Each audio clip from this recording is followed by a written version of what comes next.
Thank you. The March 22nd, 2022 regular meeting of the Everett Public Schools Board of Directors is hereby called to order. I'd like everyone to take time now to read the closed captioning disclaimer that's on the screen.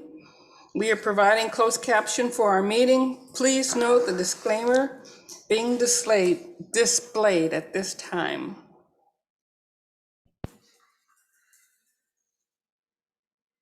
Our next item on the agenda is the land acknowledgement.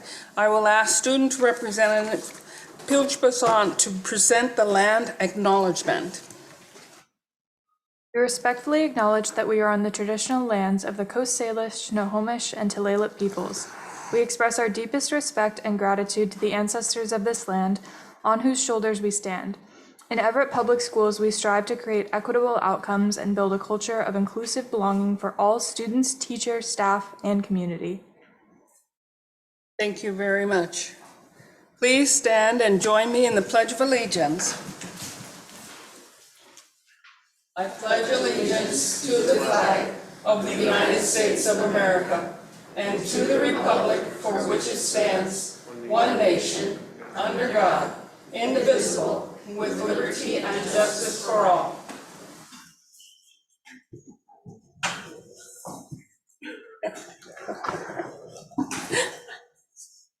Will the secretary please call the roll? President Lassane. Present. Vice President Mitchell. Present.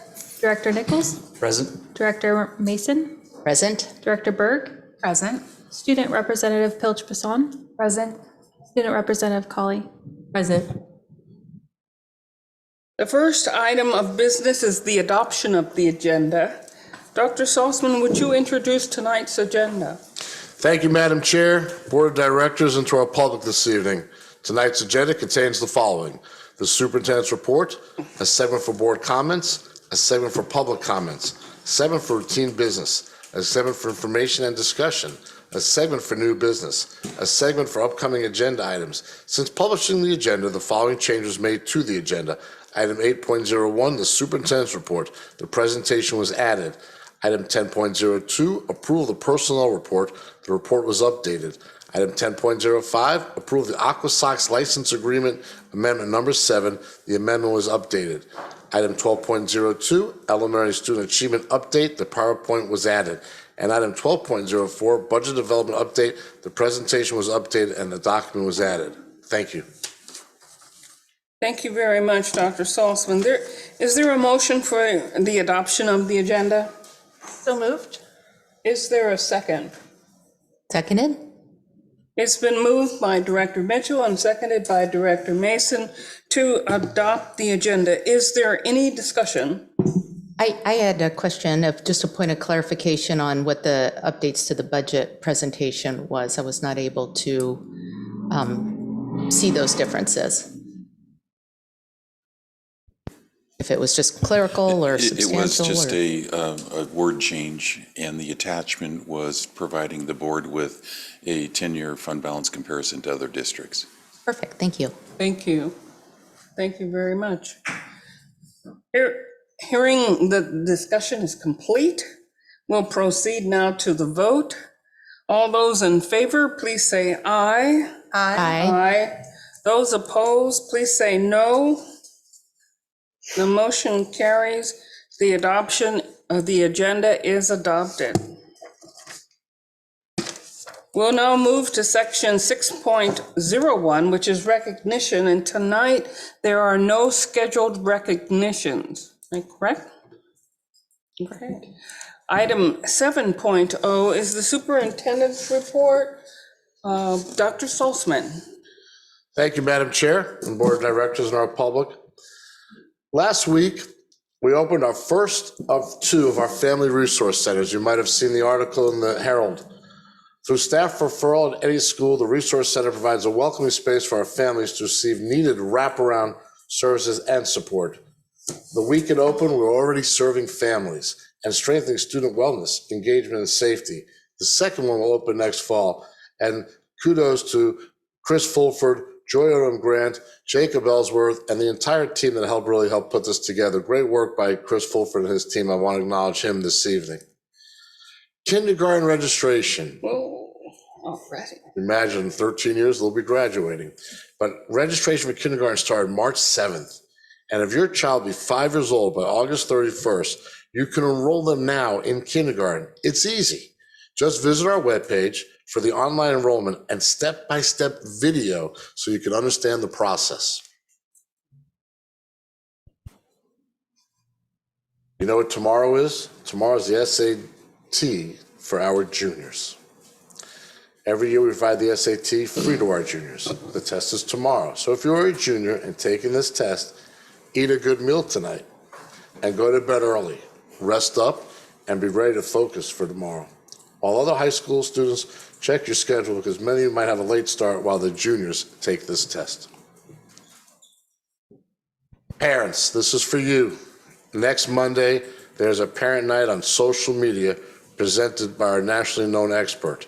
From 6 to 7 p.m. on Zoom, you'll get to learn about the most popular apps, technology addiction, cyberbullying that is taking place in our world today, and how to talk to your kids about social media and so much more.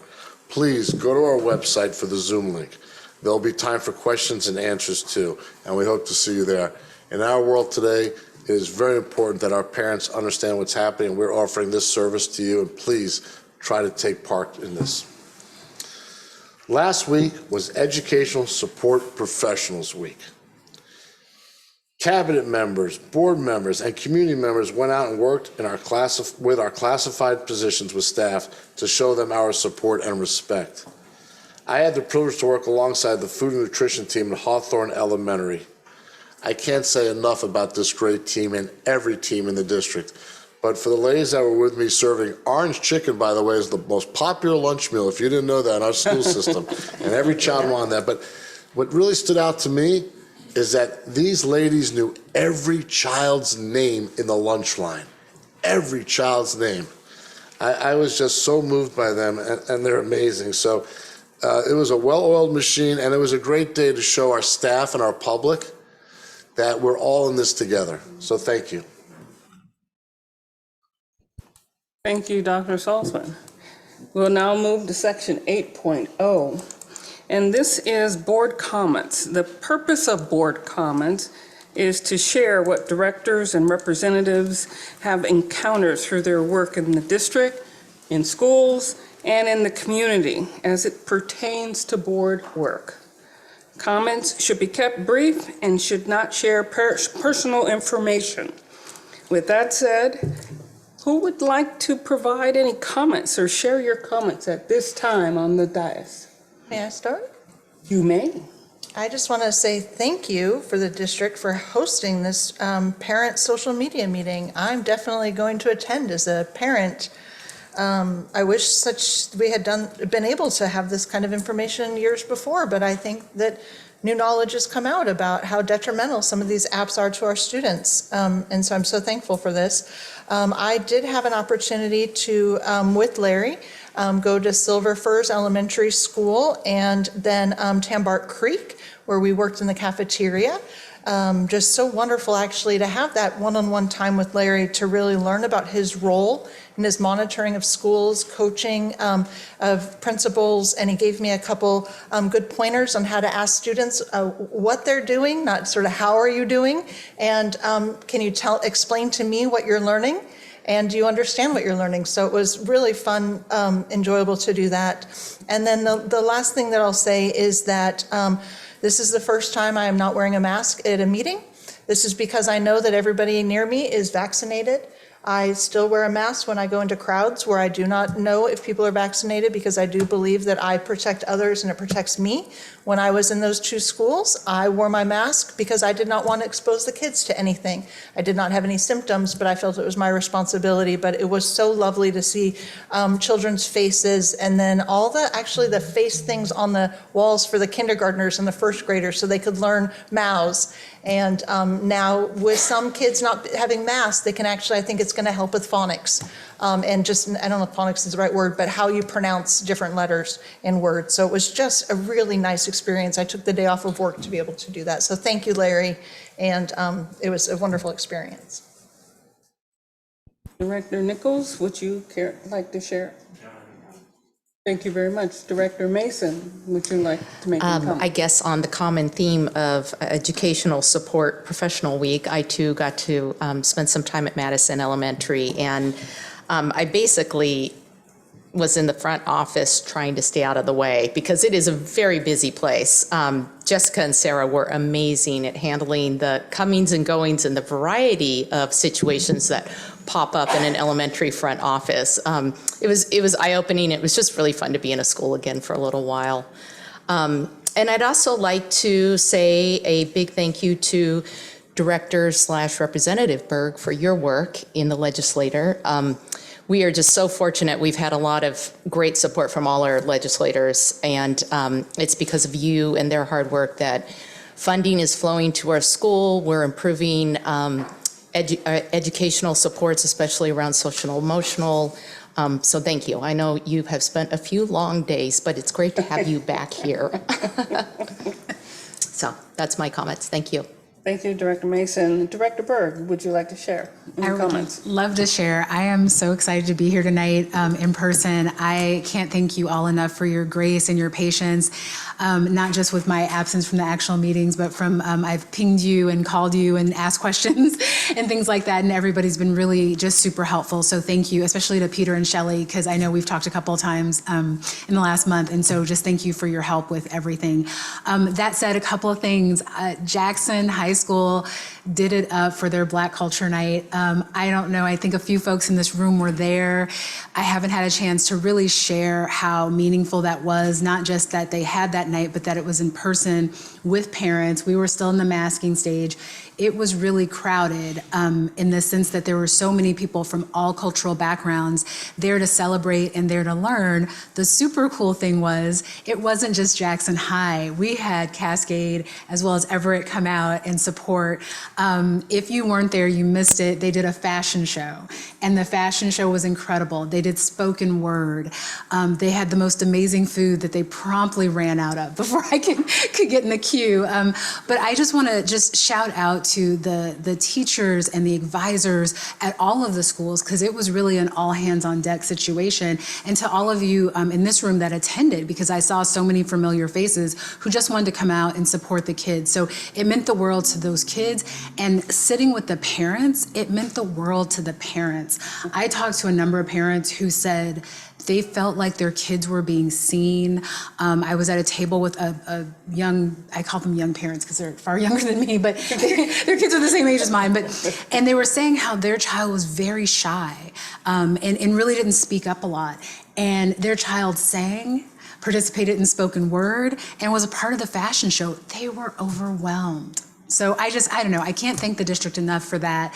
And then lastly, on the food service theme that we have going, I can't thank our food service workers enough. And I do want to plug the fact that starting next year, if there is a desire in any of our schools to try a plant-based option, there will be grant funding to try having a plant-based option in our high schools, middle schools, and elementary schools. Did I mention plant-based option? Just putting it out there. So thank you all for what you do. Thank you very much, Director Berg. Student Representative Pilch-Pashan, would you like to provide comments? Sorry, didn't mean to interrupt you there. I just wanted to quickly say I'm gonna have to step out. I have another engagement tonight, so if you see me kind of sneaking out the back door in like 15 minutes, that's why I wanted to explain that. But my first thing that I want to talk about is the masking in schools and how that has kind of gone from a student's perspective. I think it's gone, in all honesty, a lot smoother than I had expected it to. It's kind of interesting, like it wasn't just like an end-all be-all situation. Like you have some students who like will wear their mask in some classes where they feel more comfortable, or like not in the classroom but wear it in the hallway or the lunchroom. Or you'll see students in the hallway just like talking and laughing with each other, like perfectly normally, and like one student will have a mask on and the other won't, and it's like it's remained like a relatively positive environment. So I think that has been pleasantly surprising, honestly, in my opinion.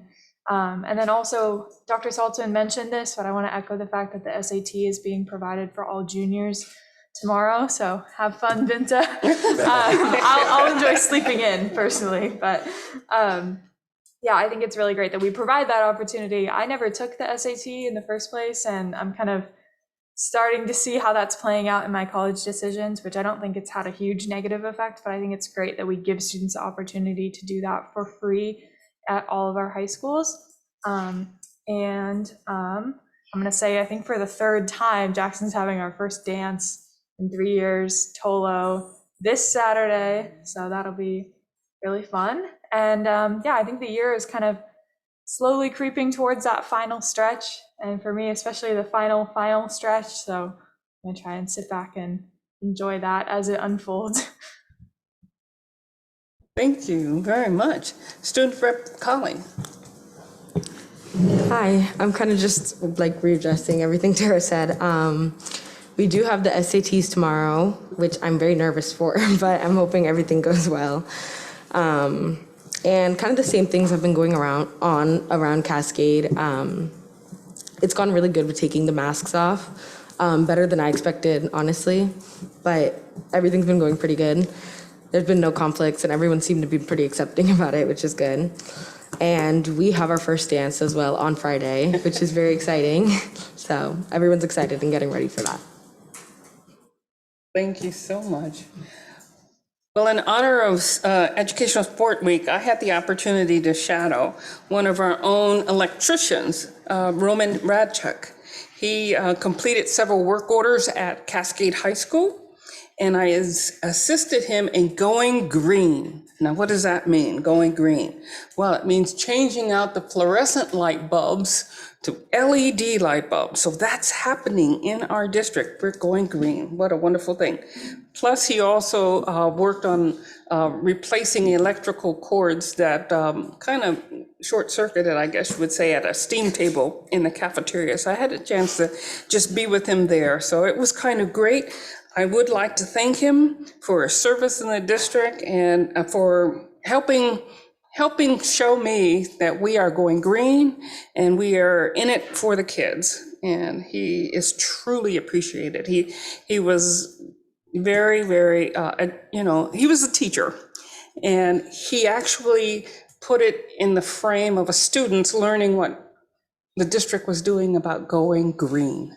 And that was what I really appreciated. We are getting there. I also attended an entrance conference to our annual accountability audit. With all the internal controls that the district and the board has as far as governing public funds through, the policies we do in the management and oversight we do in the office, it's very important that we have an independent auditor that will provide audits to the things that we do. Are we doing it in accordance with regulations and standards, so that our public will know that we are safeguarding public resources? So that audit has started, and I look forward to their work here in the district, and I look forward to their opinions. So I'm very happy with that. So with that said, we shall move on to the next item, which is public comments. And at this particular time, we have no public comments, and we shall now move to the next item, which is the consent agenda. Dr. Saltzman, would you like to provide an introduction to the consent agenda? Yes, thank you, Madam Chair, Board Directors, and the public. The board's consent agenda includes repetitive business items such as meeting minutes, personnel actions, expense vouchers, surplus lists, gifts, grants, and recurring contracts. Sometimes it includes items that occur less frequently but are of routine business nature. These items are usually reviewed by the board in the Friday report, 1 or more weeks before the board meeting. This gives directors time to ask staff questions or to consider a discussion about the policy implications of those items. The board votes on the consent agenda in a single motion. By its definition, a consent agenda is not debatable. In the case of this consent agenda, the superintendent's office received no questions regarding the consent agenda. The consent agenda is presented as published for board approval. Thank you very much, Dr. Saltzman. A motion to adopt the consent agenda is now in order. So moved. Second. It's been moved by Director Mason and seconded by Director Berg to approve the consent agenda. Does any director wish to remove an item from the consent agenda and place it in new business section of the agenda? Hearing no requests, we'll now proceed to the vote. All those in favor, please say aye. Aye. All those opposed, say no. The motion carries. Thank you very much. The next item on the agenda is section 11.0. It's to review the strategic initiative studies. There are no strategic progress monitoring reports scheduled for this meeting. We'll now move to the information section, and I see that it is full. Section 12.01 is a communications update, and Ms. Kathy Reeves is already at the podium. We shall allow her that opportunity to present.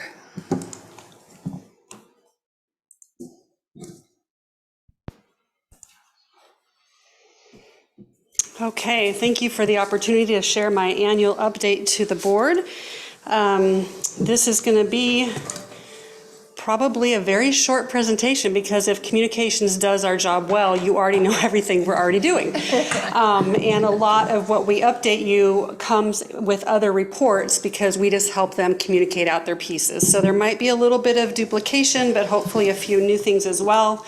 We'll go over the year in review real quick, talk about some continuous improvement, and look at a little bit of data, and then let you ask questions if you have any.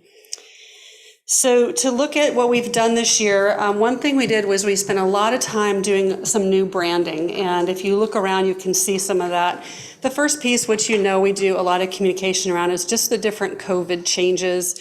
And hopefully we're heading downhill on the number of those, but we did keep up throughout the year with a lot of different pieces, trying to continue to make them easily understood, which you know is sometimes a challenge. The strategic plan was a huge branding process this year. You can see the priority outcomes up there was something we did. Hopefully you all have your little thing in your badge or your little button, or you see the posters. They're everywhere. Every office has strategic plan posters.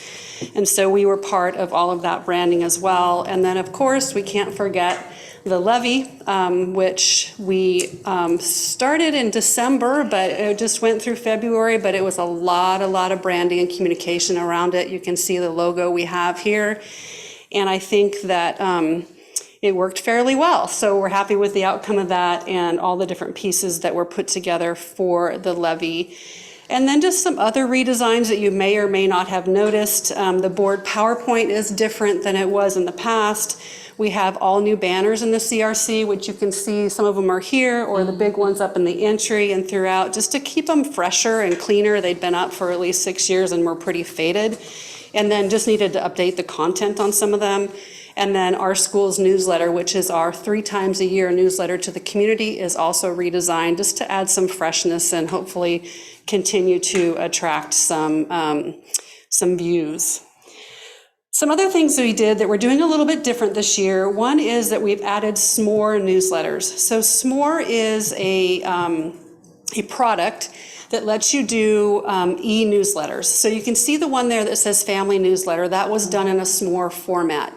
So we bought enough licenses that every school can have a SMORE account. And what is better about SMORE than normal e-newsletters is it is translatable into any language. So when the schools use these for their school newsletters, then any family can read it in the language that they choose. And so each school has that. A few schools had their own account before, but now every school has access to that. And then we have a district account as well. And as part of our strategic plan initiative for better two-way communications with families, this year we started at the beginning of the second semester. We did this family newsletter you can see here, where we basically tried to compile into one location all the things that they'll need to know about second semester. So everything from when grades come out all the way through second semester to graduation. And hopefully it was just one location where they could get all the pieces. And so it was kind of our trial, first time we sent it out, and we had 20,130 openings, which is pretty good considering we have 20,000 students. So we were pretty happy that at least we attracted enough interest that people clicked on it and opened it. The other piece we've been doing different this year is all of our videos have been done in-house. So we've been trying to kind of increase our aptitude and ability in doing that. And if you saw some of the levy videos, those were all done in-house as well. This one we have up here where it was what is a levy according to students was really, really cute, I have to say. And I can say that because I didn't do it myself. My staff did, and they did an awesome job. So we're really hoping that we can continue to grow that internal expertise as well. And then media training. So this is a picture of Frank Kwan. And Frank is a former news reporter down in LA. And he was also the head of communications, the public information officer, which is my job here. He was that for LA Unified School District. And he has some stories to tell.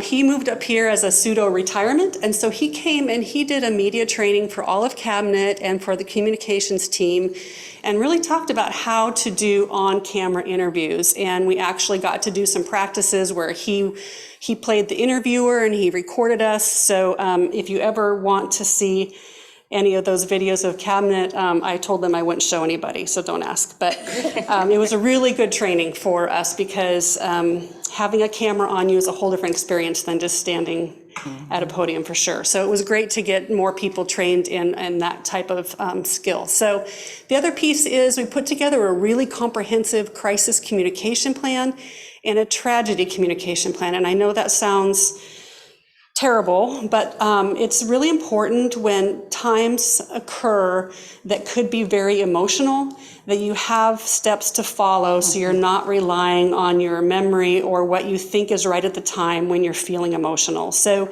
we have these two plans that are put together. So anybody, if I'm not available or Dr. Salson's not available, people have access to this and they can just follow step by step. This is how we communicate in this type of situation. So it's been already used, and we are finding it very helpful. The other thing we're doing different this year is, along with our diversity and equity and inclusion department, is we are celebrating every national major religion holiday. So in the past, we just had a few that we did, and this year we're really trying to hit them all. And I love this slide because it's just so colorful and engaging, but also the thing that's nice about it is we don't just say Shana Torah, but in the message we explain what it is and what it means to that religion to celebrate that day. So it's also an educational piece as well as letting people see that we're helping them celebrate what's important to them. For continuous improvement, you have heard a lot about Parent University, and you will continue to.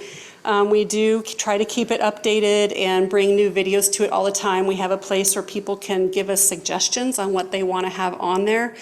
This year we are working, right now we're working on some food and nutrition videos, and one is about nutritional content, one is about the new Farm to School grant, and then there's another one about the harvest of the month. And so we're getting a lot of different pieces that might be kind of a different angle from what people had seen before in things like how to log into your Chromebook, but really things that are important to people too, because they want to know things about the nutrition of the food and items like that. The community presentations, we also updated this PowerPoint, and this year we did something different in that we had some voiced over PowerPoints. So if there were community organizations that wanted to show or have available a PowerPoint for their folks, that was available for them just to watch on their own time. So they didn't have to have a representative of the district there to present if they weren't available. So that was something new that worked well. And then for social sharing, we get a lot of information shared in tweets, and we've just seen that really the best engagement comes directly from the schools.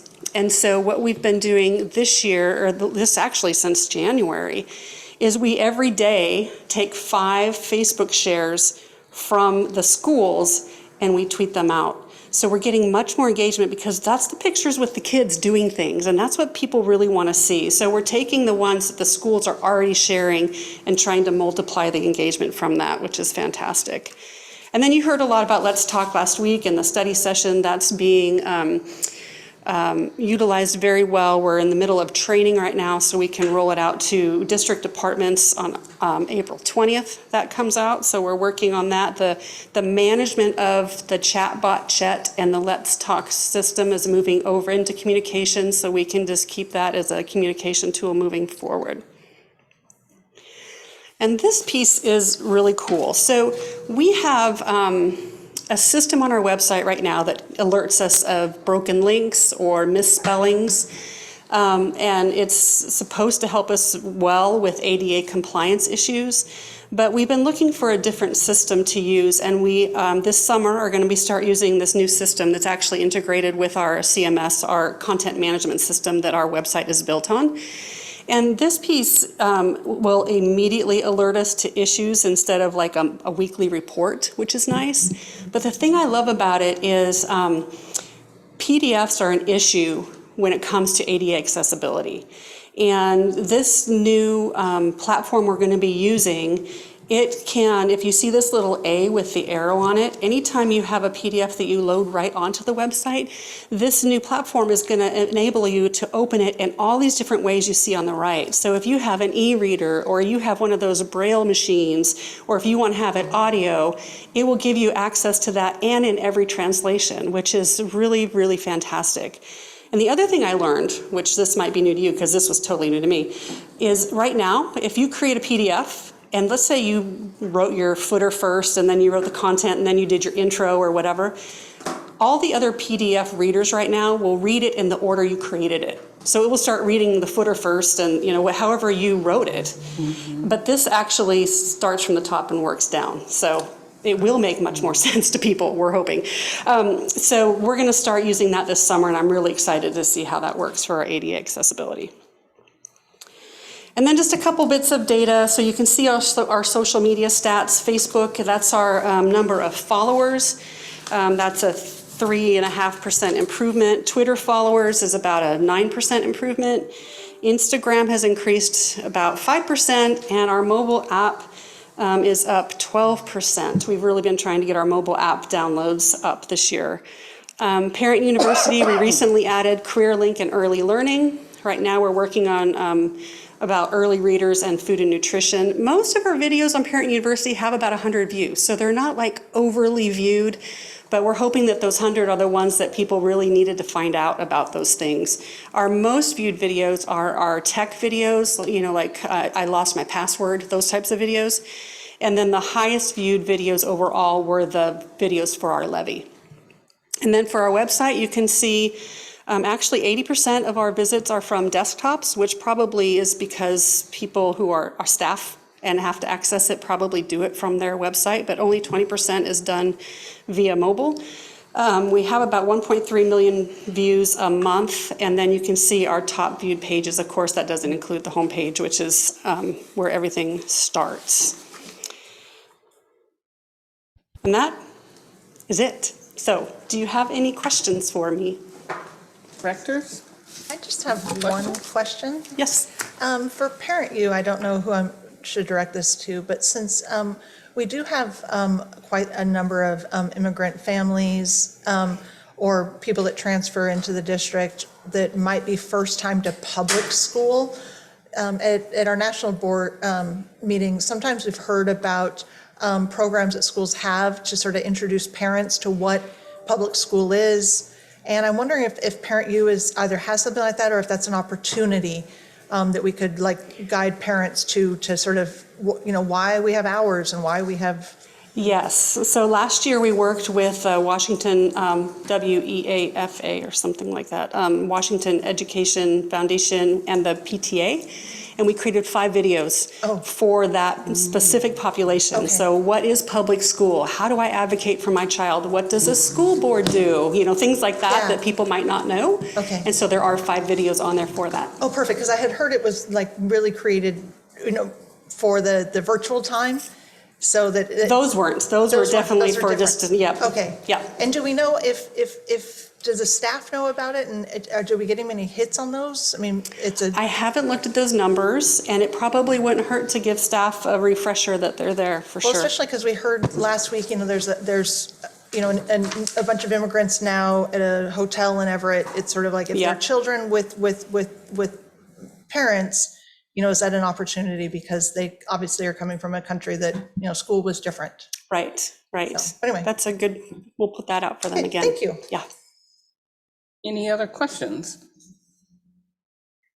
I just want to say a quick comment. I'm just constantly amazed at the amount of work that your team puts out. You guys are just doing such a great job. So Thank you. We have a great team.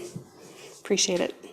I do want to also comment that it has been leaps and bounds, the changes and the updating that you've done with the communication aspect of the district, and I really appreciate that.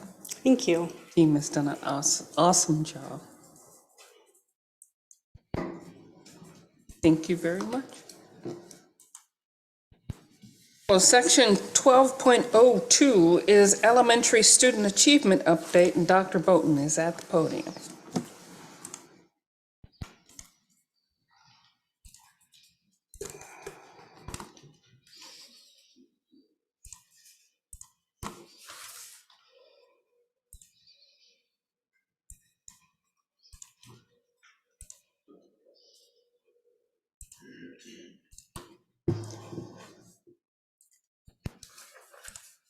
There we go. It's been a while since I shared something on Zoom, which is a good thing. Good evening, President Lassane, Board of Directors, Superintendent Salzman. I'm honored tonight to be able to provide a brief update on elementary student achievement, specifically around our iReady data. So tonight's objective, I really want to just do a brief review around the student growth data that we've had with our iReady fall and winter diagnostic, and really linking this back to our strategic plan. This really speaks to not just ensuring third grade literacy and also increasing math student achievement, but also really focuses on the strategy of the priority student outcome of reducing gaps in achievement among student groups. So tonight I'd like to share a little bit about our data and our growth, but also share with you how our schools are using this data to drive the instructional strategies to increase achievement and close gaps. So if you're not familiar with iReady, it is a diagnostic, it's an online program for reading and mathematics that can help teachers to determine students' needs, personalize their learning, and monitor progress throughout the school year. So iReady allows teachers to meet students exactly where they are and provide data to increase students' learning gains. It consists of two parts, a diagnostic and a personalized instructional path.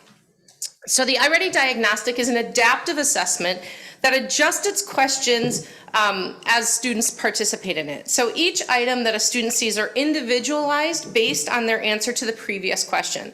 So for example, a series of correct questions would provide some harder questions next. A series of incorrect answers would provide some easier questions to find a student's range. This actually is not to define a purpose of finding a student score or a grade, but rather to determine an individualized learning path for that student. So it's also really important to think about with iReady data that this is formative data. This is data that we utilize in helping to plan and implement changes in the instruction for our students. So it's unlike an SBA or a Smarter Balanced Assessment data, which is more summative, telling a benchmark of where students are performing. So tonight we're going to talk a little bit about how our students' placements have changed from fall to winter, how students are progressing towards both their typical growth and stretch growth goals, which I'll speak to in just a few moments, and then how are we responding to the student support, growth, and achievement. So after students complete their diagnostic in the fall, and then they do another additional one in the winter, we take those diagnostic data and we gather two growth measures for the students. So we have a typical growth, which is the average growth of students at each grade and placement level. So that typical growth allows you to see how that student is growing and compared to the average student growth at the same grade level and the baseline placement. The stretch growth, however, is that growth that's recommended to put students who are below grade level on a path towards that proficiency. So it helps them to actually advance and close gaps towards that proficiency. So with our stretch growth, we typically want to see that students have accomplished about halfway through the year, about 50% of their growth. But because some students may be further behind other students, they have larger growth benchmarks to make to help catch them up. Those stretch growth goals can vary a little bit, and it may take some students more than a year to help achieve that proficiency because of that. So when we look at these data sets, please keep in mind we're looking at the median percent. We use the median data because it's a metric that's least influenced by outliers. It gives us a more accurate representation of this data. So this slide actually displays the median percent of typical growth for students nationally at about week 16 or 17, or about halfway through the school year, meaning that statisticians for iReady collect all of the data from across the nation for students who have participated in the iReady assessments, and they determine what that typical growth is. And then this benchmarks where our levels should be for about halfway through the school year. Our students in all grade levels who participated in the fall to winter diagnostic, you can see the national typical growth line is about 60%, and all 5 of our grade levels performed fairly close to that, so very consistent to that national median typical growth. In addition, the teal bars up here actually represent the median stretch growth, and you can see that our students are actually also beginning to close those gaps with those goals. The one thing I will like to call out on this data is this data, it was normed in the 2017-2018 school year. So this data is normed against the national typical growth pre-pandemic. So this is not, they don't do norming every year. That wouldn't make sense statistically. So this data is actually in comparison to the typical growth from a few years ago, so pre-pandemic, which is pretty impressive. In reading, you can see here that the national median for growth is about 67% of our national typical growth. And the median typical growth for our students in both second, third, fourth, and fifth grade actually exceeds the national typical growth by, in some cases, pretty significantly. If you take a look at the teal bars as well, those are pretty darn close to 50%, which is exactly where you want those to be about halfway through the year. So we are starting to see some gap closing gains in our student data, which is pretty exciting for us. Again, we want to continue to push, and really this data would not be complete. This presentation would not be complete tonight without talking about what do we do with this data.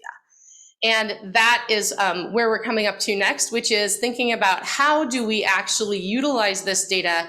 How do we use this data to inform our instruction? So again, I opened tonight talking about that this is formative data. It's not summative data. We use this to help guide our actions in schools. And we want to make sure that we explain to you what we do with this. So we start with unpacking the data, really engaging in some meaningful data-driven planning, and that leads us to implementing refined real-time intervention strategies for our students in our classrooms. So reviewing student data really helps us to identify the areas for growth for each of the domains and helping us to refine those growth goals. Here you can see a screenshot of what we call the projected proficiency report. So if you take a look at that first column, if students took the Smarter Balanced Summative Assessment right now without any growth at all, you'd see that represented in the first column. The second column would be their projected proficiency if they reached typical growth goals. And that final column actually demonstrates what the projected proficiency would be if students reached their stretch growth goals. So as you can see, the amount of students increases substantially by meeting those gap closing stretch growth goals, and school teams are engaging and unpacking this data in their Learning Improvement Fridays, after school, or they use data days, which are release time specifically for the purpose of collaborative data team analysis. When we come to after unpacking that data and reviewing it, teachers actually identify areas for growth and refine their instruction and their intervention planning. So with thoughtful and intentional planning, teachers, paraeducators, support staff can really develop focused lessons that are designed to target those areas for growth and student success. Teachers' teams and support staff are really working with one another to use the student performance data to identify those needs and then plan for differentiated instruction to help meet the needs of all students. And then finally, after you've done that thoughtful planning and intentional planning, it's really focused on the instruction that's in the classroom and responding to the students, the identified student needs in the classrooms, and really taking an all hands on deck approach to use those differentiated instructional strategies, utilizing small flexible groups, one-on-one, to help personalize that instruction to meet the students where they are and really stretch them and help to close those gaps. So we're really honored and appreciative and I want to thank you for supporting our strategic plan and the work that we've been doing around helping to close those achievement gaps for our students. I know in Everett Public School, our school board goals are focused on holding the school district staff accountable for meeting student learning expectations and monitoring and supporting teaching, learning, and student improvement progress. We really appreciate that you have helped to create the conditions district-wide for student and staff success. So thank you for your attention this evening for this brief update. And it was an honor to share this update with you about how our system is responding to our students and supporting their growth and achievement. And I'm available for questions if you have any at this time. Thank you. Directors, question, yes, Director Nichols. Just a brief question. The stretch goal data, the percentage, do we know how much of that is getting folks up to grade level versus advanced or advancing them past the grade level? Great question. So when we think about stretch growth, it's not just for students who are below, and that's why we utilize the median, is because there are some students who are already performing above standard, and we still want them to grow to continue to develop that. So you may have, that's why we use that median, because if you used an average, you'd have some outliers that might actually skew the data a little bit. So we have students who, even though they may be advanced learners, so a student who might be in a highly capable program, for example, who's using iReady, still has stretch goals to take them to the next level. Okay. So I guess my question is, do you know how many of our students are hitting stretch goals? Are all of our students hitting stretch goals? How many of them are falling behind? How many are, I understand. Yeah. Yes. So we do have that information. It's broken down and disaggregated per student. And those teams of teachers are actually utilizing those proficiency reports, the projected proficiency reports. They actually are able to pull up the data within the iReady system and identify what students are meeting some stretch growth goals, what do they need to accomplish to meet those stretch growth goals, and who are getting really close to it and who are still significantly behind. And what they do is they unpack that data to look at those specific domains. So a student may be really close to proficiency in numbers and operations, for example, as a cluster in mathematics, but really, really far away from geometry. So the iReady program actually provides them additional learning path lessons in the areas that they struggle in. And the teacher can then also use that data to do small flexible groups to push in and support those students. So it's really specific to the school, the classroom setting, and the students, but the teachers are able to actually drill down to that level and see what students are close to meeting their stretch growth goals and what students are still have quite a ways to go. I just wanted to. Not really. Yeah, I'm just going to ask maybe, because I think what the question was maybe is when you look at, let's take an example of third grade and 52% are in a stretch goal of reading. Do we have an understanding of how many students of those students are behind stretching themselves or students that are accelerating themselves? Is that what you were trying to kind of understand? Or is it even useful to know that? Like, I mean, in regards to this data right here.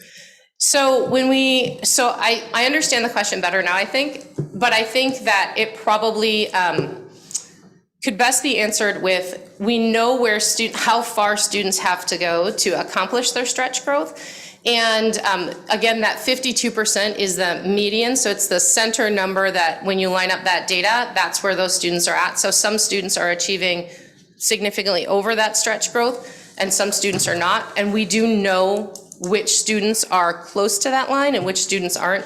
I probably don't have all of that data for this evening, but we can probably articulate that better in a follow-up for you. And I actually am very thankful for this, because when we did see the sort of green, yellow, red in the Friday report from that winter data is what sort of gave me pause to just say, okay, because I think that really does show the consequences of the pandemic. And I think seeing it in this median does, especially going back to 17, so like you pointed out, that's pre-pandemic, that's like the median of our kids are doing really well. But from what we talked about, what you shared, what this outcomes is, that they, you know, the kids that aren't meeting that median, and you know the kids who are, and so who they are, how many there are, that is the unanswered question. But I really appreciate not just having a data dump of here's all the scores for every single grade, but the what's happening. And it really would be nice, especially now that we have this winter data, and then if we have the SBA, I'm presuming you guys do, because we are a continuous improvement district, what interventions helped, and what really didn't. And that'll be really interesting to see that you know, a lot of really strong work and the engagement of the teachers. And when Larry showed me the schools, he did show me in every classroom where the teachers had posted the differentiating groups, what 2 or 3 kids were being pulled out, what the schedule was for that. And it was just really, really wonderful to see teachers pulling out certain kids to get them the 1 or 2 skills that they needed to get. Not 10 or 12, it's 1 or 2. And to get them over the hump. So I really do appreciate this, and all the teachers that are out there helping get these kids to that next level. Are there any other comments? Yeah, so I just had a question. So, maybe it's kind of back to Director Nichols and Mason's question. So would it be possible or even helpful to disaggregate this data? Because I guess what I'm trying to get at is not seeing just, because the stretch goals I get are helpful to have the median as a base, but then I also want to see who are the kiddos that really need that stretch goal to get to grade level versus who are the kiddos that need it to get beyond. And your point about high cap is well taken, because in a perfect world, we wouldn't have high cap, right? I mean, we would be able to have everybody grouped together and everybody having, this to me says like everybody has stretch goals, and no matter where you are on that, you know, within that base. But I think, so I guess the question I'm trying to answer is when people say, oh, because of the pandemic, kids are 2 grade levels behind. What your data is telling me, our district's doing a really good job of making that not true, right? Like that's where I'm going with it. But we also do have a lot of kiddos who are, you know, contributing to this because they're going beyond grade level. So I guess is there a way to get at that data? And is that a true statement? I will, assessment research can help us to provide some of that disaggregated data.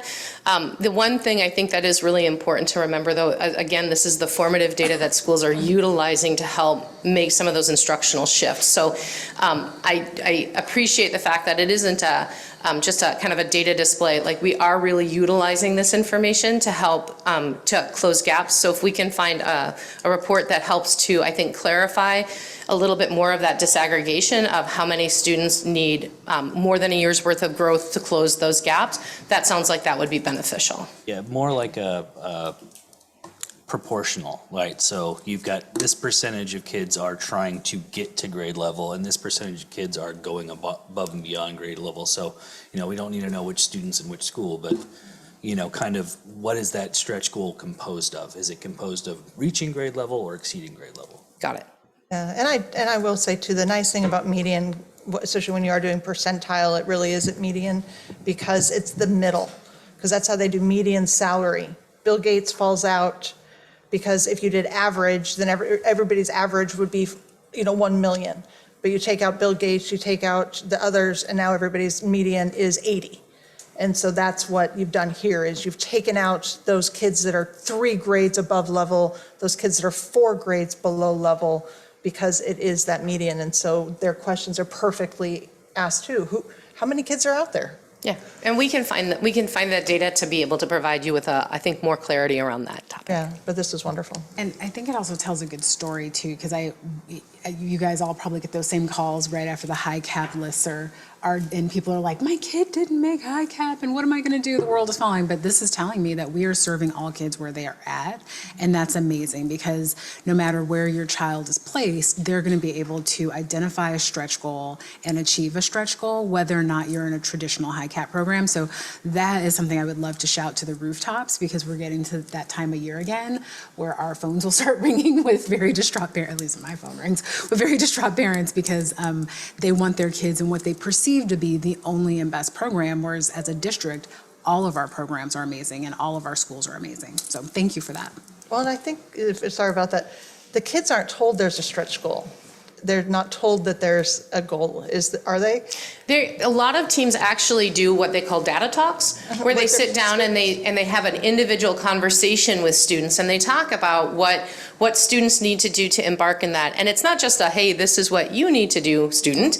It's here's where you need to grow. Here's what I want you to be engaged in. Here's what I, as a teacher or the expert practitioner, will do. And then here are some ways that mom and dad can help as well. And so it is really a team approach. It's very individualized. Some of our students come with significant deficits. Some of our students are really close to that line, but it's all about the individualized growth. And so a lot of our schools do engage in those data talks where they help students to gain ownership and agency of their own learning so that they can optimize their student growth and achievement as well. Oh, that's wonderful. Thank you very much, Dr. Bowden. Are there any other questions? Thank you very much. We could probably see something like that information in the Friday report. Yes, we'll wind up finding that information for you and maybe refining it for some clarity and then providing that information for the board. Thank you so much. You're welcome. We'll now move to section 12.03, which is Student Support Advocate Program. And I see Mr. Peters is on his way up.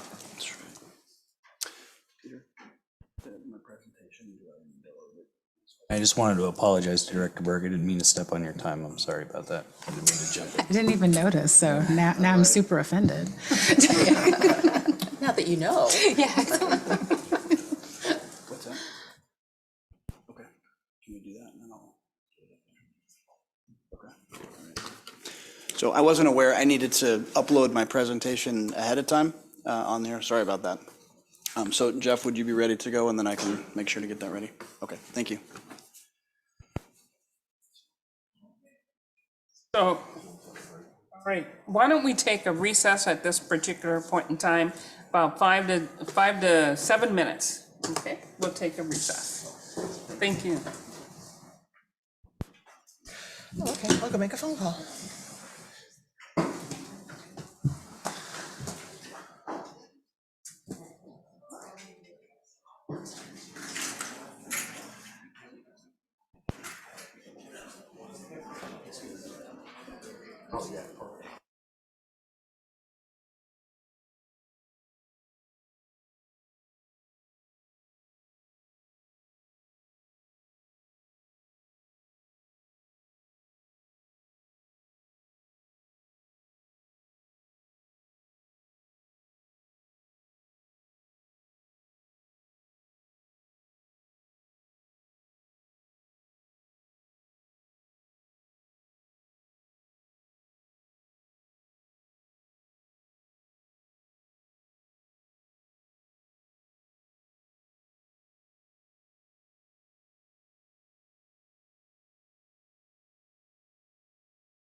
6:06.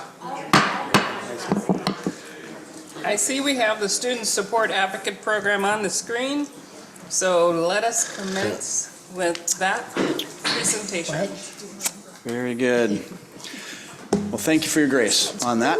And good evening, President Lassane, fellow Board of Directors, Dr. Saltzman, and the community.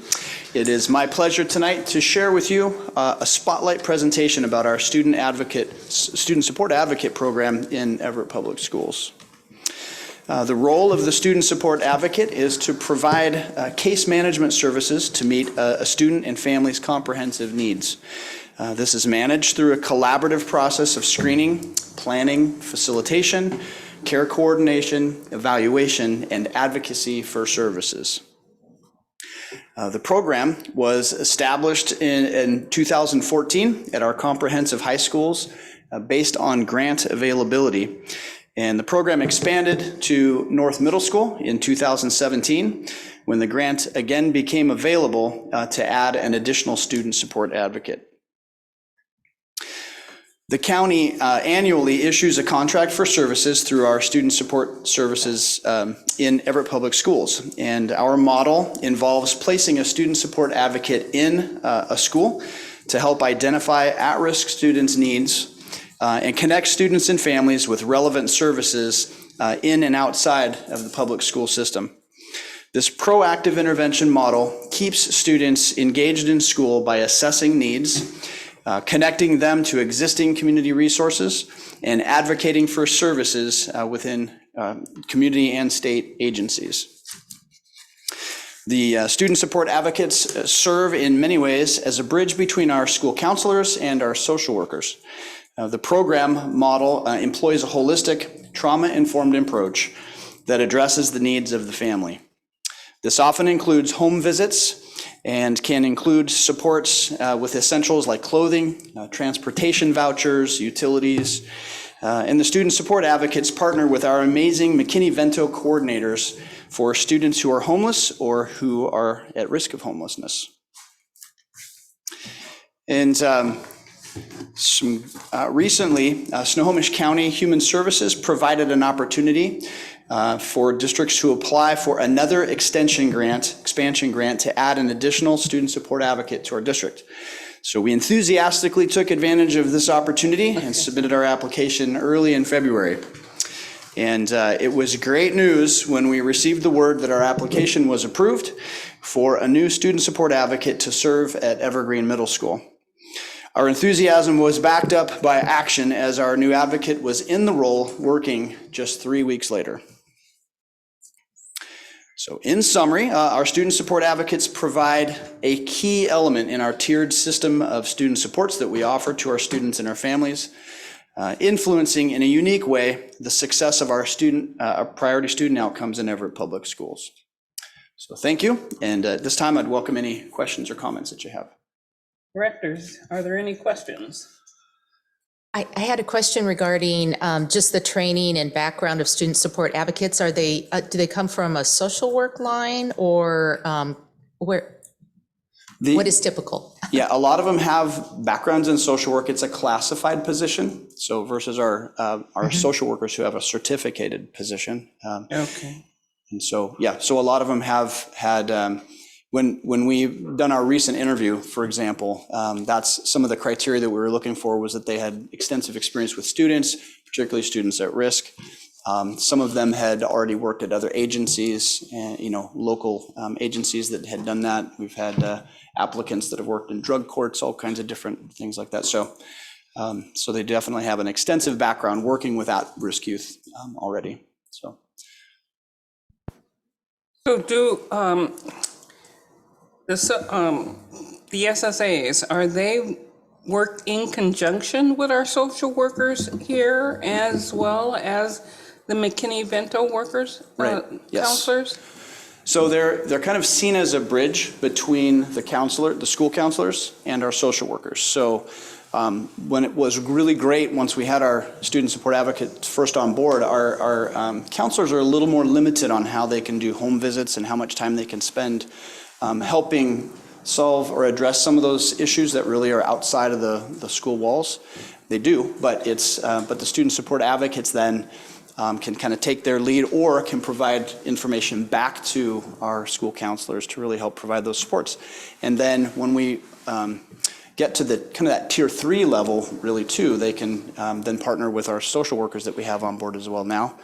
And kind of that difference between, the social workers can provide some of the therapeutic supports. They can provide the trainings and that, where the student support advocates are the ones that are connecting folks to the agencies. They're actually acting out on the plans that are created. So that's some of the distinctions there. Question? Yeah, I just had a question. Are they working with our students at Denny? Or like how would that filter in? I'm not sure. Okay, I'm just wondering because a lot of those kiddos, well, they're at risk, but they're also in need of like support and wraparound services. And it sounds like these folks are providing kind of that pivot point. And then also because we're not doing Heatherwood or anything south for the middle schools, and we do have like Section 8 apartments and things like that in that south end, are they able to utilize any of the services or have access to any of the advocacy that's provided to the folks up north? Yes,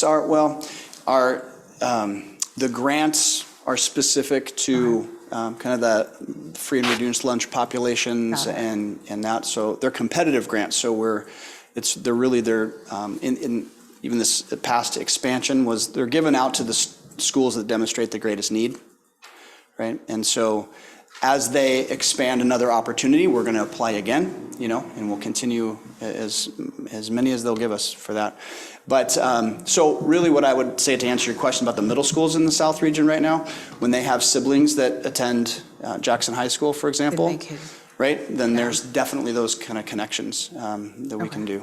And if we could just figure out the Denny piece, because that always keeps me up at night as and I know kiddos are from everywhere there, but I know we've got some of our students there. And so just making sure they get access to services, and maybe it would be based on where they last stepped foot in our district, like was it Jackson, was it Everett, was it Cascade, and maybe that could transition, but some kind of service.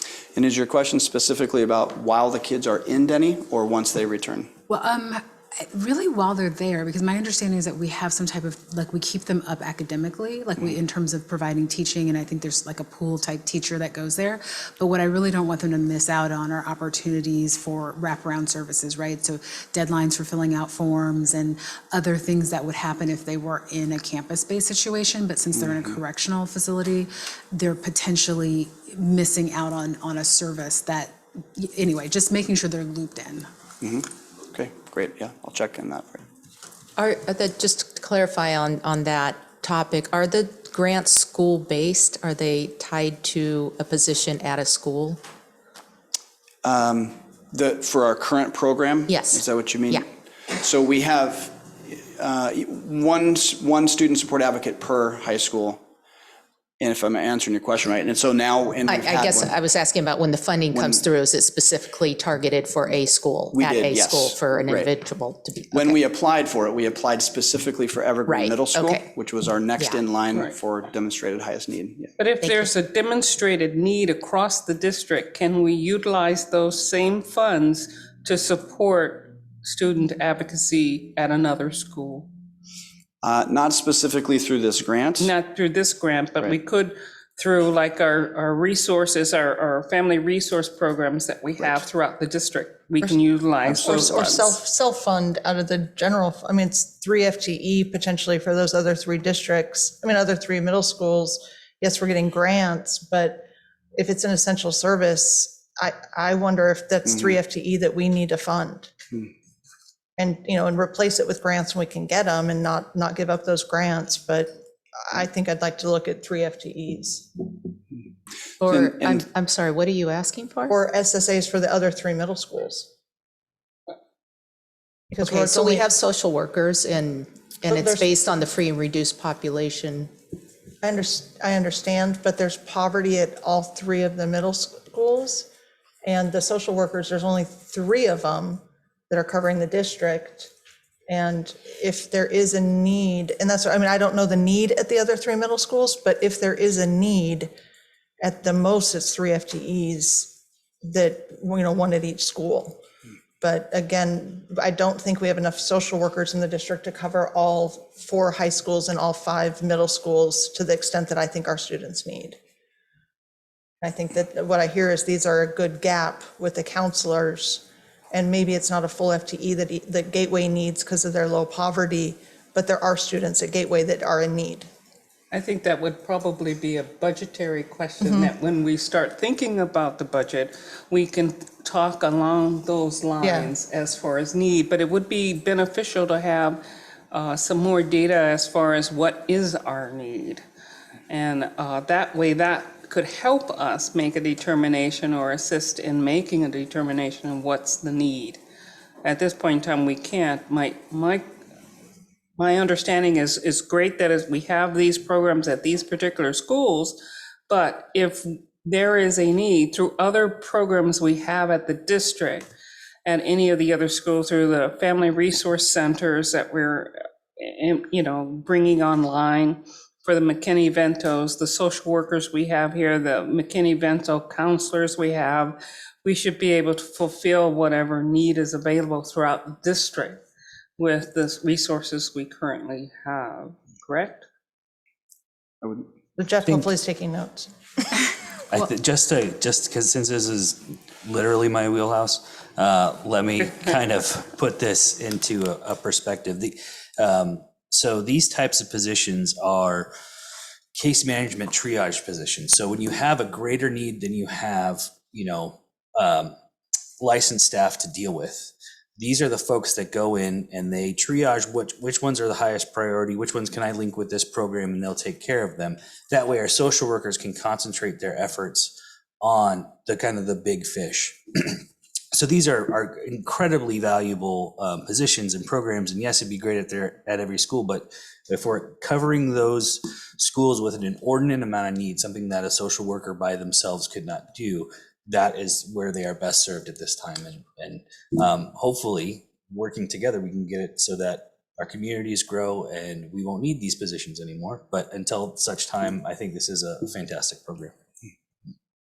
I guess just my last question. When you're looking at the free and reduced price lunch data, is it from, folks haven't paid for lunches in 2 years, right? So are we looking at like the 2019, 2020 data when you applied for the grant?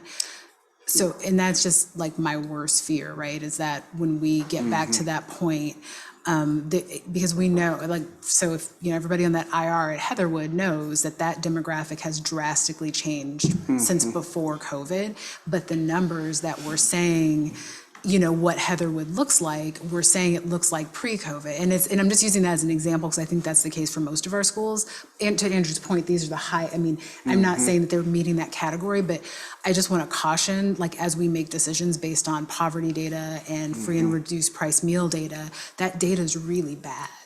And unless as a district, we're going to make a concerted effort even now to start collecting income surveys from families to figure out what the real need is.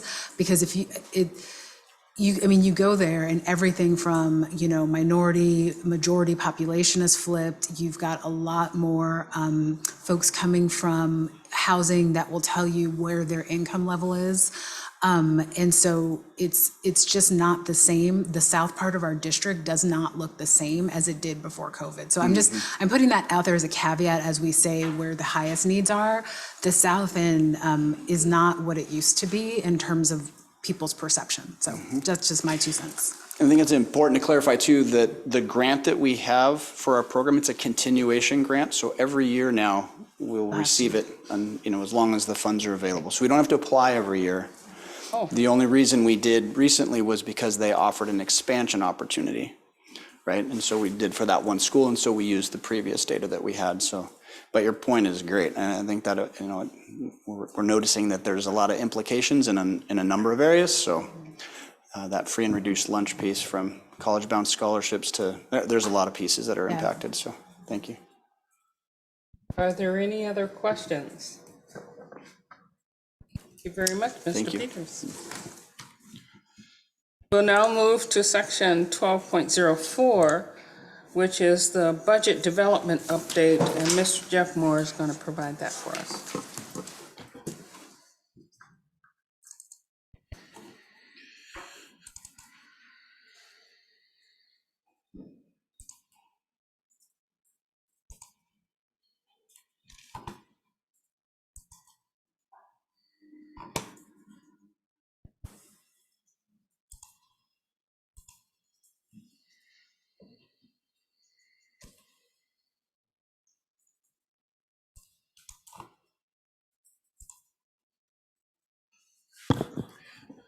I think for us as we speak, it's kind of a race to see who can get there the quickest, but just being a silly. Board of Directors, President Lassane, Dr. Salzman, thank you for tonight. I would say that this is also a brief update. It's a progress report, and we're fortunate to be in that position because we have been in a steadily improving fiscal position over the last couple of years, including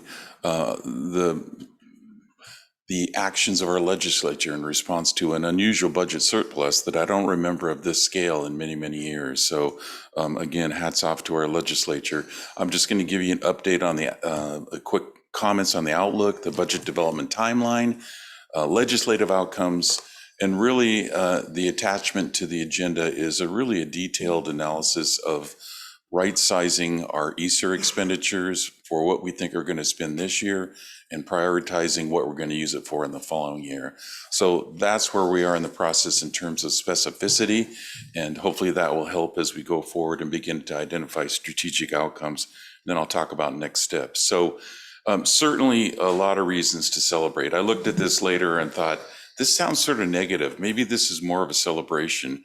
And our outlook just continues to improve. Passage of both levies and passage of them to the extent that they were successful, but also the fact that we were able to anticipate in the future what may happen to adjust the levy cap. And in fact, the legislature this year made one such action by protecting us from a loss of enrollment. So that was a good outcome for us. As we know, and as you can see by the detail, 13 million spent on ESSER funds this year and another 7 next year. So as we begin to contemplate, for example, Director Minchell, those sorts of supports, we also have to anticipate and be cognizant of what we're paying for now that we won't have in the future. And that will unfold as we get closer to the start of the year. Finally, we have been able to maintain a higher fund balance. We, in our projections, did not anticipate funding from the legislature this year. You'll see in a moment that we are receiving additional funding for enrollment stabilization.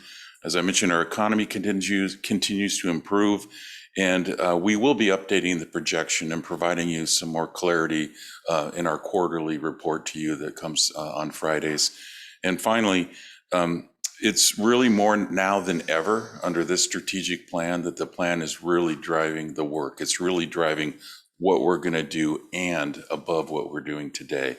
So this schedule, again, begins to emphasize that we're through more or less the ESSER program and department updates.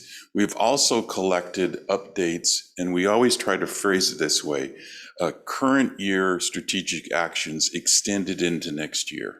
And so we at this point have those identified as our leaders begin to develop what are the actual costs for the new initiatives. We will fold those in as well. But also with that is we have to begin to look at all these different shifts. And I should probably just continue forward. I'll expand upon that in a moment.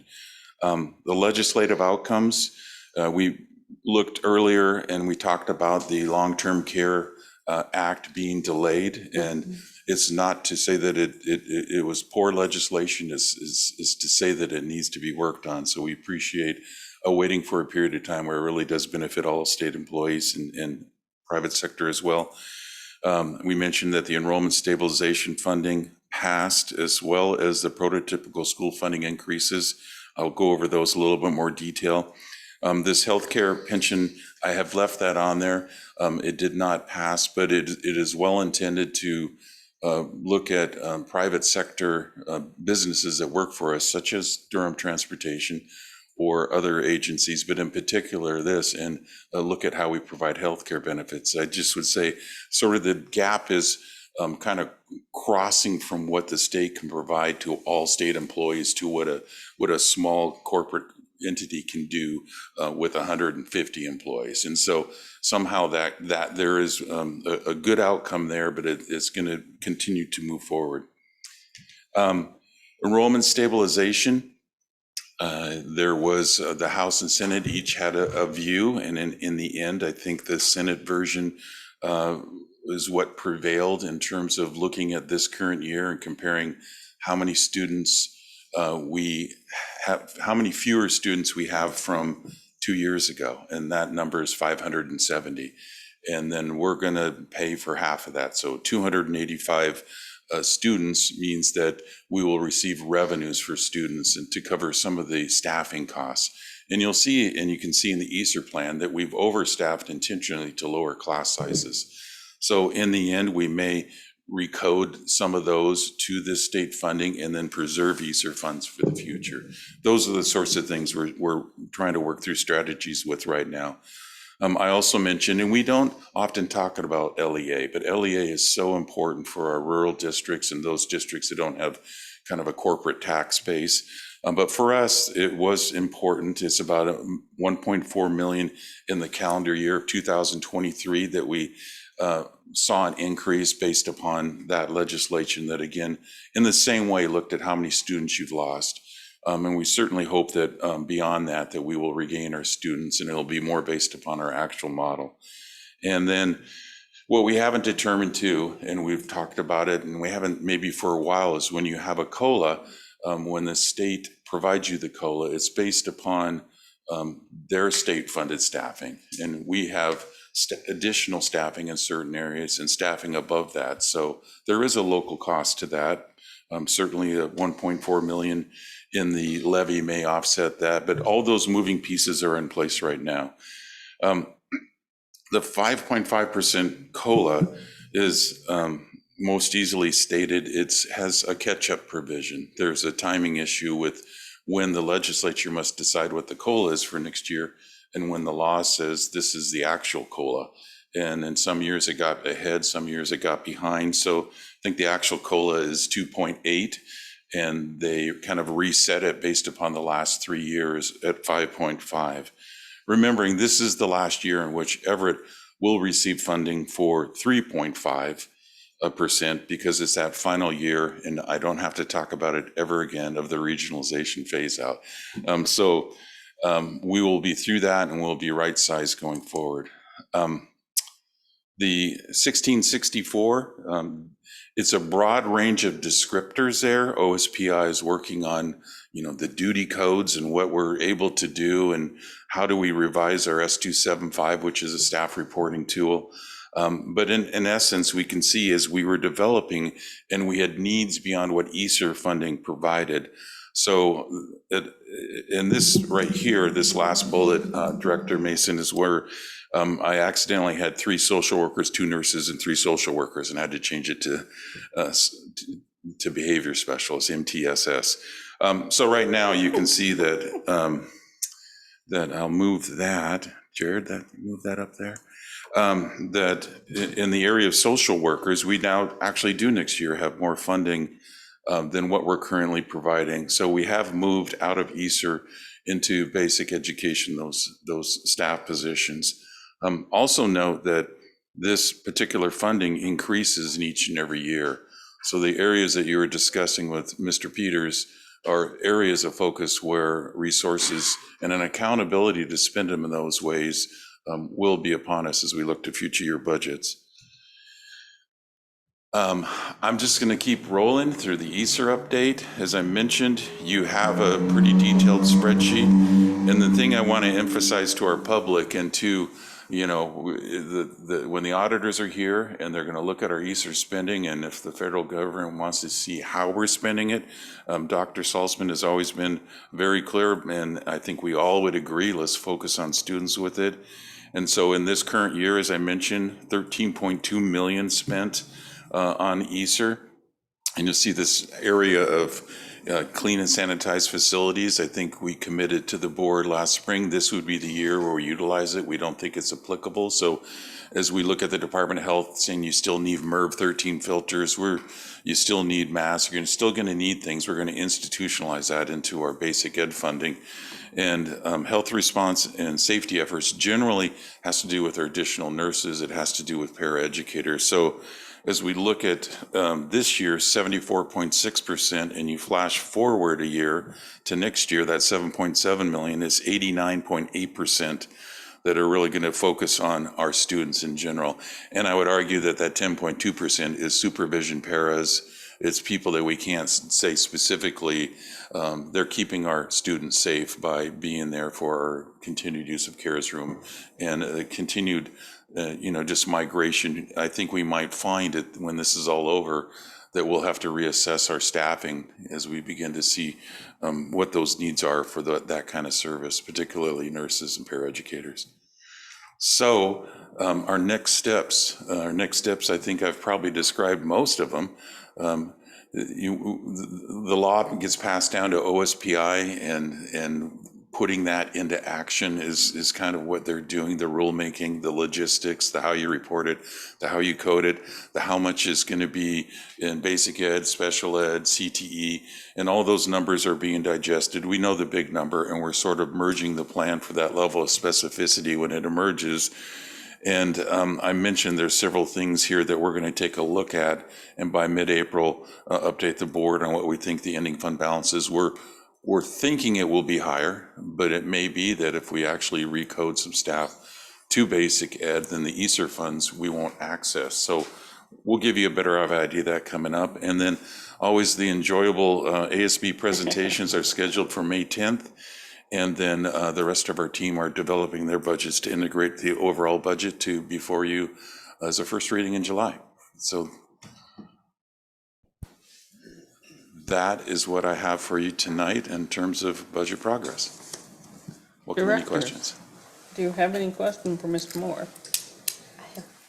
Go right ahead, Ms. Thank you for the update. Actually, I have two questions. One is around staffing, and this might be actually a Dr. Golden question, but you see the numbers flow through. Are we seeing higher attrition than other years? Certainly there's been a lot of conversation around teacher burnout, and it's been a difficult few years. And then I noticed with the personnel report that we approved tonight that there just wasn't a lot of new hires. And I was wondering, is that because we're having less attrition or the timing's just not quite right? Because I know we like to kind of jump out ahead and get some of those new hires on board as early as we can. There's a few things at play. I think the biggest thing is leave of absence. We had a really high number of staff take leave of absence. And so we have a large number coming back next year. Okay. We also have our floater substitutes who, along with a lot of other teachers who filled the leave of absence, who are doing a really great job. So as we figure out staffing, we have a lot of staff already in our buildings we want to keep. Thank you.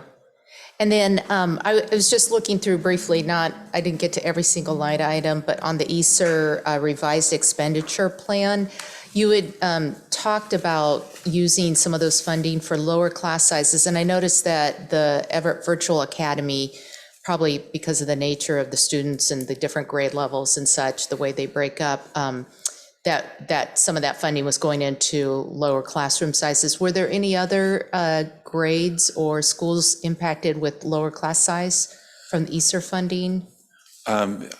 Yes, not from ESSER funding. I would say it's easier to identify a specific program that is supported by ESSER that in and of itself, it lowers class sizes because we're not reducing building staff. Okay. And so from K through 8, that occurs in K through 8.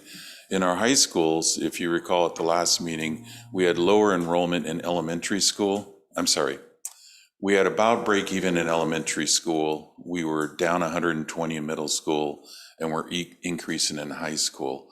And so at middle school, if we were to follow the typical formula, it would have pulled out many more staff, about 11, I believe.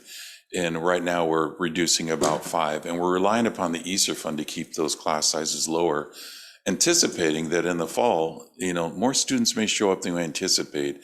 But if not anything else, then we've reduced class size there. And then our high schools are receiving additional staff. So I would say it is spread throughout the system. We will specifically identify who is actually coded to ESSER. It's transparent. We just want to make sure that we can systematically demonstrate to the auditors and whoever may come in how we're using the fund. So does that help? Yes, thank you. I had one question regarding ESSER funds. It shows on your graph that extended summer school and supplemental learning, about 15.6% of the ESSER 3 projected expenditures. And you also mentioned that, Chad, you mentioned that we have a lot of leave of absence. Are you foreseeing that come this summer, we may have a problem hiring for greater use of ESSER funds during this summer program to get kids back on par? Do you foresee that? I think this is definitely a staffing question, and the funds are available for the staff, and I'll leave it to Chad for that. Yes. Dr. Willard could answer some of the summer program questions, but the leave of absence, there are various reasons. A lot of our staff took time off for family, but COVID reasons as well. And many of them are coming back. We're seeing those numbers reduce in the leaves. And because we had so many people come and join Everett Public Schools and want to stay, and they're doing a great job, why wouldn't they want to stay? We want to offer them contracts if we have spaces too. Okay. But we do plan on utilizing more ESSER funds during the summer for the summer extended learning program. My concern was being able to hire to support that. So yes, so ESSER is supporting our summer programming, which has expanded. We posted nearly 200 positions for the summer on March 1st, and we are significantly on our way. We have 152 candidates so far, the bulk of which have been hired that are internal candidates. And I was even looking right now, we have about 20 external candidates that are teachers that want to join our district, and summer would be a great time to do so. So it's a whole range of programming. ESSER is definitely boosted up. We will see probably 30 to 40% more capacity than we've seen in the past. And we're seeing our teachers and our classified staff really step forward to help us out with that. Fantastic. I foresee that number going up.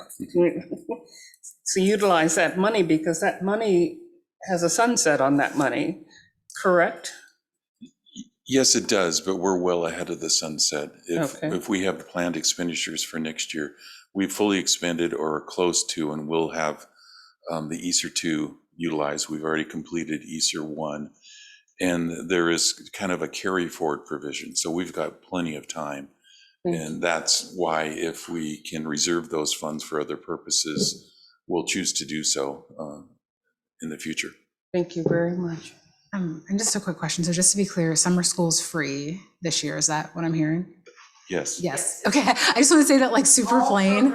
So it's all free. Okay, good. And then just the second thing, and just, and it sounds like you're super aware of it, but that funding for the extended prototypical school funding categories, right? Like a lot of school districts, I know we weren't one of them, but they would use that funding for like an extra math teacher or an extra science teacher. So it's incredibly prescriptive that it has to be used for those categories. And only for those categories. So I just want to make sure as a district we're aware of that, like those constraints, and not planning on, just saying, oh, well, we couldn't find someone who did this, so we'll do something else with it. Yeah, absolutely. Okay. And thank you, Director, for emphasizing that is an important accountability. The challenge will be finding, statewide, when every school district is looking for all those individuals to come on board, having enough people in the pipeline to fill those positions. Yeah, and in year one, we are not exceeding what we already have in place. And some of that's coming out of ESSER, and some of it is out of the levy. It's not there just to offset costs, because it becomes a priority based upon the strategic plan and where we're going as an administration on it's not just a replacement, it's something where we can evaluate where the best use of dollars is in the future. Briefly, I just wanted to make sure the takeaway from the 8-year history of the fund balance that you posted, that's just to show that we're kind of in the middle of the pack, that we're not too far below, not too high, that we're just right. and doctors, I'm sorry. Yeah. No, go ahead. Yeah, Dr. Salzman, mentioned that in the 7 to 9%, just to have that ability to react in the future. Yet we're above that, but the way that I think there's two things out of it. One is, yeah, we are below average. It doesn't mean we shouldn't put the money to use, but it just the environment of this savings from savings during COVID by not hiring staff, it does affect most everybody. But the other thing you could look at in there is just sort of the stability of our planning over time. Look at some of the radicalness of fund balances swinging around, and we, as a district, have always tried to maintain some stability, because a budget is a plan, and when you get into the year, you can add program or you can pull program back. But by having a fund balance above 7, it really gives you ability to wait till next year, because you never want to try to make cuts mid-year. So yeah, Director Nichols, that is an accurate assumption. Thank you very much, Mr. Moore. Okay. We'll now move to section 13.0, which is unfinished business. There is no unfinished business scheduled for this meeting. We'll now move to section 14.0, which is new business. And in our new business, we do have a presentation from Mr. Moore on the award of contract for student transportation services. Yes, first of all, We're not sharing. Try to go fast. Gosh.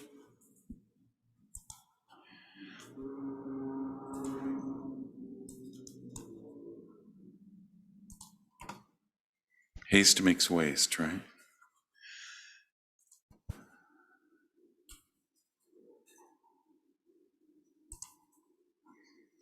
Thank you, Director Mitchell. First, that green bar at the top. First of all, I'd like to introduce guests we have here tonight. We have Mr. Toby Wolf and Mike Shirelli, and Mr. Mike Shirelli from Durham Transportation. Mike is the general manager in Everett, and has spent a lot of time getting our students to school in the last couple of years. Mr. Wolf is a regional manager for the area with many states, so we welcome them here tonight. Also, our transportation supervisor, Nancy Brown, and our director of procurement, Sarah Yeckley. I would not be able to, I couldn't understate the complexity or overstate, whichever. This is a long time to develop a process to put together a very complex request for proposal. And so I'm going to quickly go through that for you tonight and talk about just the summary of how we got to where we're tonight, recommending award. So background, I just always want to remind the board that Everett is one of 15 school districts in the state that contracts out for transportation services. We've been doing so for over 40 years, as are many of these other school districts within the state.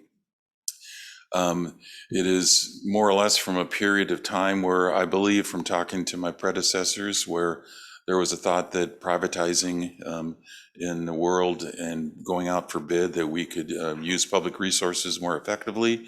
There's a balance side to that about the labor aspect of keeping it in-house. And so at some point in time, the hurdle to go to privatizing was raised. And at the same time, for districts that have contract busing, we need a lot of funding to return it in-house to buy a fleet of buses. So generally you see that going forward, people stay within that where they've been for quite some time. And we are one of those districts.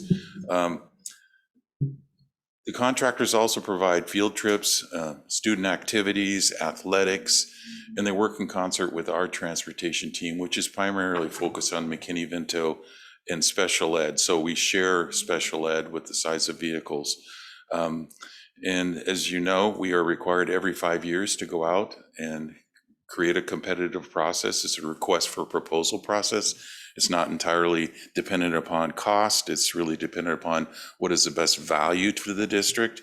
And the current contract expires July 31st. So we really began this process last summer, talking to at least two of the major contractors about what they wanted to see, what they thought were the important elements, and engaging them on our process. We actually issued the formal document in December, had an on-site proposal conference. We fielded questions, answered the questions at their point in time in which you stop that and you begin to wait for the proposals to be reviewed. We had an evaluation panel, reference checks, interviews, and this all comes down to tonight when we are here to make a recommendation. We had 3 different participants. There are more in the nation. There are smaller, they're regional. Durham and First Student are more national. Zoom is a startup. It's been around to some extent by getting into the bus industry down in California. We had a panel that included 2 regional superintendents, 3 principals, special services executive director, chief financial officer, I don't know who that is, and our transportation supervisor. I think that what some of the participants said is I didn't know the packet was going to be that thick, but it was very thorough. We had these are the standards in which we rated the participants in relatively every category except I think electrification. Durham transportation came out on top. So this was the final scoring, and in addition, the pricing, as you can see, is extremely competitive. There's numerous price categories, but this is sort of the to from. The 3 hours in the morning is where the bidders put most of their overhead. So it's where it's covering the facility, the mechanics, the work we do. And then there's an hourly rate beyond that. And that really allows our schools to, between the morning and the afternoon, to use a lower hourly rate for field trips. And nevertheless, you can see that the Durham transportation was almost $1 million below the second lowest bidder. Additionally, we asked for the price to convert, not this fall, but the following year, fuel buses into diesel. And when you see Type A, they're the smaller buses that you see our drivers driving as well. Type C is the middle size that has sort of the cab on the front, and then the transits are the larger ones. So you can see that in addition, the pricing was very competitive in that respect. So then once you go through that process, you provide an intent notification of award, an intent to award. And from that, conversations, spearheaded by Dr. Saltzman about how can we provide and improve attendance relative to our students. And one of the mechanisms we have in our place, and this is the time to do it when you're resetting a new contract, is to negotiate more students, more buses. And so we have negotiated and done routing to look at providing our families that live more than a half mile away the ability, which they've always had, but actually intentionality of contacting them and offering them transportation services if they so choose. So that's included in the bid with additional buses. All our buses are stored out. All of the mechanics are out at the transportation facility out by Boeing. We have the north lot that used to be a transportation facility with our vehicles, Durham vehicles. They service our vehicles. So we're going to open up a bay there based upon the additional equipment. And as I also mentioned, from the point in time when we did the intent to the award and the 5.5% COLA, we had a conversation about remaining competitive. And so the Durham looked at their rates, and I think we increased the hourly rate by 75% from what they proposed. Very collaborative, participative process. I couldn't say anything more. We again have pricing options, and we're talking with the PUD. We're talking about the implementation. We ourselves are applying for a Department of Ecology grant, but more grants are emerging. So while we see an increased cost of maybe for 10 Type C buses for that year of about maybe $300,000 a year, we're really optimistic that by the time we get to next fall, we're going to be able to put together a package that benefits our community. I don't want to underemphasize that first bullet. We're going to increase transportation for our students in our district. We're working on the details, the how, but the what we're going to do seems pretty apparent, and that's what we're going to move forward with. And finally, in order to do that electrification, local engineering firms aren't accustomed to this sort of a business, and Durham being national has engineers and supports to help us design what we need to do. So upon award of contract, which we are recommending occur, we will continue those conversations and keep the board aware of the progress as we move forward. So with that, if there's any questions, happy to answer them. Director Nichols. So the new routes, will they be starting the 22-23 school year? Yes. Yes, okay. And then I know it says in here electric bus conversion 23-24. So the buses, everything, the infrastructure, everything's going to be in place by the 23-24 school year, and that's going to be good to go. Yeah. Yes. Okay. We are looking at the infrastructure potentially this year. We have some transportation funding due to driver shortage, some additional funding. So we're going to try to use those resources if possible to get the infrastructure in, and then await where we may go next year in terms of bus purchases. I just want to emphasize, what we've learned is that the yellow bus technology isn't quite there yet. Particularly where it's colder, because the batteries have to heat the bus, particularly with the hills we have. But the type C class, we think we can operate. It may mean that we don't do field trip runs with those buses, but as the technology emerges and it's really down to the batteries, then we can be more, we can expand the program. But this is a tremendous opportunity for us to have a pilot and begin to learn and know. And I think that I would say that Durham's comments are that they're excited to join in this pilot because they don't have a lot of this sort of application in the Northwest. They have some back east. So we're looking at it as a really good opportunity. The only reason I bring that up and just want to make it a point is, we've all experienced kind of the supply chain issues and inventory shortfalls and all these types of things, right? And electronics is a big part of that. Like my wife's company in Everett, they're always out of stuff and they've got customers waiting for all sorts of different things. So I don't want to be in a position where we're waiting to order the bus until a year and a half from now. And then, we're not going to have the buses ready until 28, now because of the backlog or whatever. I just want to make sure that we're very intentional about meeting that deadline. Absolutely. Thank you, Director Nichols. Is there? Go right ahead. I just have one statement since we have Durham and our bus leadership here. We get notified of all of the accidents that happen. I mentioned something to my husband, and my husband, I think the community really needs to hear this the same way my husband said it. Like when I heard it, buses need to be treated exactly like our emergency vehicles when their lights are flashing.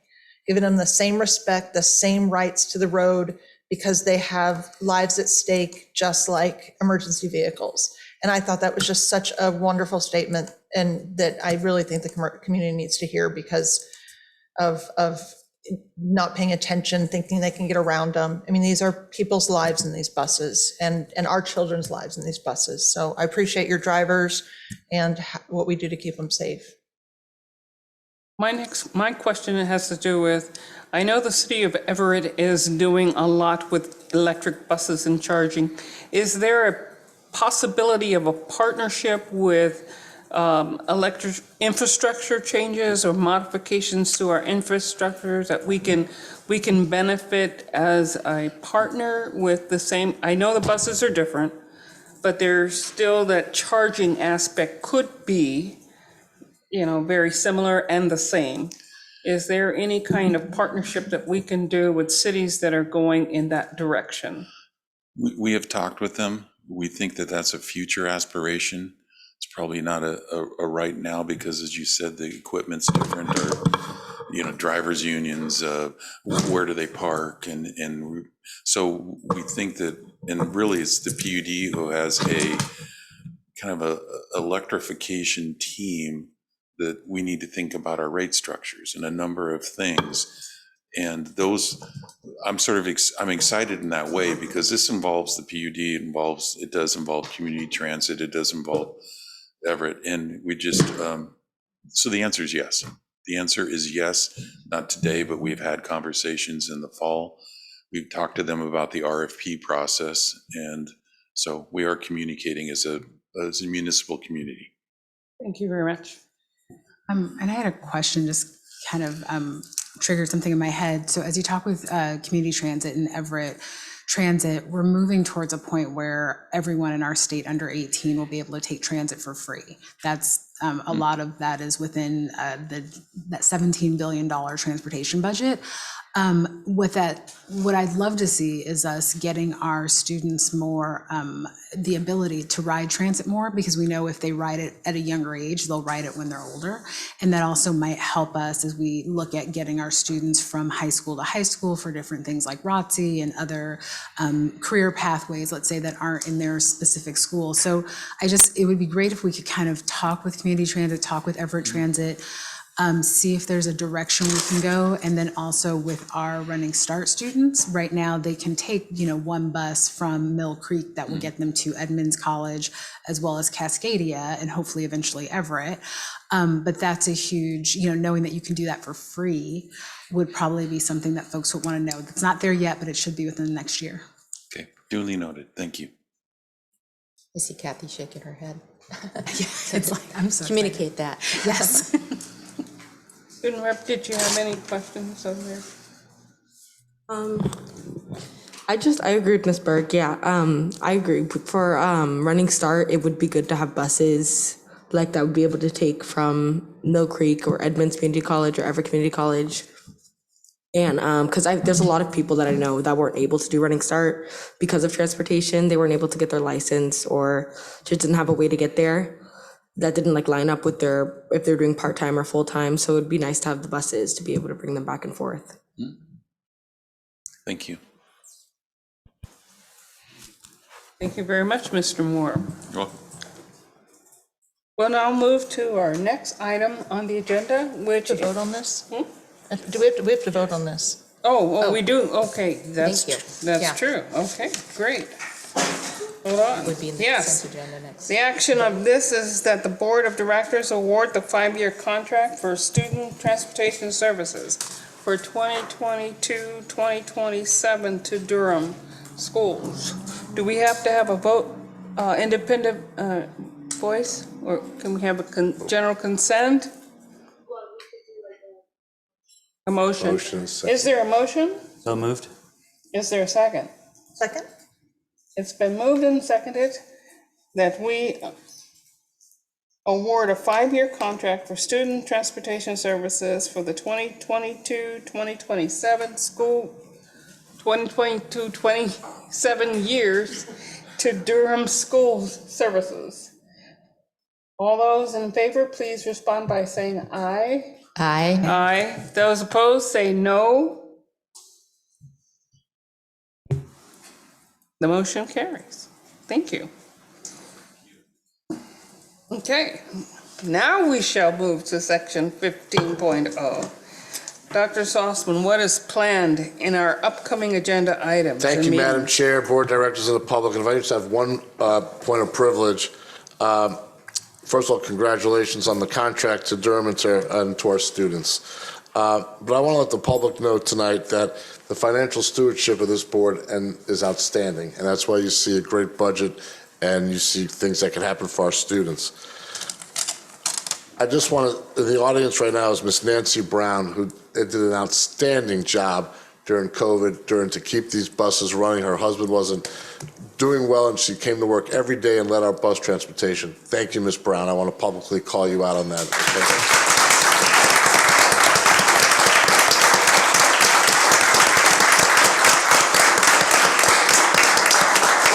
And just a point that I believe Director Mason made, and also regarding Summer Academy, we are going to be recruiting against other districts now as the floodgates open up, because people have been out of work, and for every 3 jobs, there's 7 jobs advertised, so the competition is going to be fierce.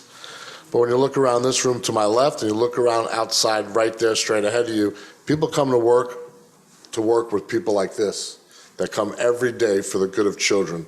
So to our folks that are out in the audience right now, cabinet members, and to the board, this is why people come to work in our district. And I just want to say that Dr. Golden, who leads our HR department, is the first one here every day and the last one to leave every day. And he has a daunting task ahead of him, and we're counting on you, Dr. Golden, so thank you. Okay. At the April 1st special meeting, the board agenda will contain this. The National School Board Association Annual Conference will be taking place. At our regular meeting on April 19th, 2022, the regular board agenda will contain the following: recognition of Presidential Awards for Excellence in Mathematics, Science Teaching Recipient, Board Goals Progress Review, Capital Facilities Plan Review, February Financial Report, Northwest Regional Learning Center Agreement, Snohomish County Discovery Program Interlocal Agreement, and Detention Center Educational Program Interlocal Agreement. Thank you. May I ask a request for the next meeting? Since we're here, if that's okay. Based on your questions about Denny, since that's the interlocal agreement is on the next agenda, could we maybe have a brief presentation about the services we offer there?